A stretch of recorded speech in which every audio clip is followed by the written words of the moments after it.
ভর্তা পছন্দ করেন না এমন মানুষ খুঁজে পাওয়া মুশকিল। আর পাতে যদি থাকে লোভনীয় সব ভর্তা, তাহলে তার কোনো কথাই নেই। তৃপ্তি ভরে এক প্লেট ভাত নিমিষেই শেষ করা যাবে। আসসালামু আলাইকুম এভরিওয়ান, সবাইকে আমন্ত্রণ জানাচ্ছি নতুন একটা ভিডিও দেখার জন্য। আজকে আমি আপনাদের সাথে লোভনীয় কয়েক পদের ভর্তার রেসিপি শেয়ার করব। তো চলুন ভিডিওটা শুরু করা যাক। আজকে আমি প্রথমে হলো ডিম ভর্তা বানিয়ে নেব, তো এ কারণে আমি ডিম সিদ্ধ করে নিয়েছি। আর আজকে ডিম ভর্তাটা আমি হলো গিয়ে শুকনো মরিচ দিয়ে বানাবো, তো এই কারণে আমি কয়েকটা শুকনো মরিচ টেলে নিয়েছি। আর এরপরে হলো গিয়ে টেলে রাখা সেই শুকনো মরিচগুলো পাটায় থেতলে নিয়েছি। আর এরপরে হলো গিয়ে যে সিদ্ধ করে রেখেছিলাম যে ডিমগুলো, সেগুলোকেও খুব সুন্দরভাবে থেতলে নিয়েছি। আসলে ডিম ভর্তাটা আমাদের সব সময় অনেক ভীষণ পছন্দের আসলে একটা ভর্তা। যে কেউ এই রেসিপিটা কিন্তু একদমই পছন্দ করবে আমার মনে হয়। আর সচরাচর আমার মনে হয় যে কম বেশি অনেকেই আমার মনে হয় এই ডিম ভর্তাটা করে থাকেন, কারণ একদমই ইজি এই ভর্তাটা বানানো আর খুবই সহজ। তো যাই হোক, আমার ডিমটাকে থেতলে নেওয়া শেষ হয়ে গেছে। এখন হলো গিয়ে আমি পেঁয়াজটাকে হালকা একটু টেলে নিয়েছিলাম, আর এরপরে হলো গিয়ে দিয়ে দিলাম সামান্য পরিমাণে ধনিয়া পাতা কুচি। ধনিয়া পাতা কুচিটা দিয়ে আমি সামান্য পরিমাণে সরিষার তেল অ্যাড করে দিলাম। আর এরপরে হলো গিয়ে খুব সুন্দরভাবে এটাকে মেখে নিব। এটাকে এমনভাবে মাখাতে হবে যেন হলো গিয়ে সরিষার তেলটা সমস্ত ডিমের সাথেই মেখে যায় আসলে খুব সুন্দরভাবে। বাস, আমার কিন্তু অলরেডি হয়ে গেছে লোভনীয় সেই ডিম ভর্তাটা। দেখেন কতটা লোভনীয় হয়েছে, মাশাল্লাহ মাশাল্লাহ।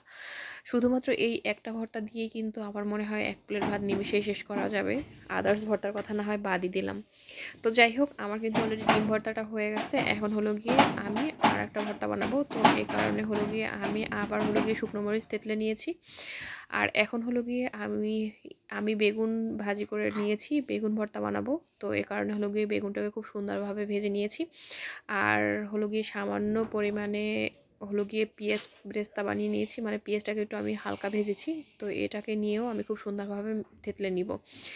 আসলে আমার মনে হয় ডিম ভর্তা আর হলো গিয়ে এই যে লোভনীয় বেগুন ভর্তা, আমার মনে হয় কম বেশি সবাই এই ভর্তাটা অনেক ভীষণভাবে পছন্দ করে।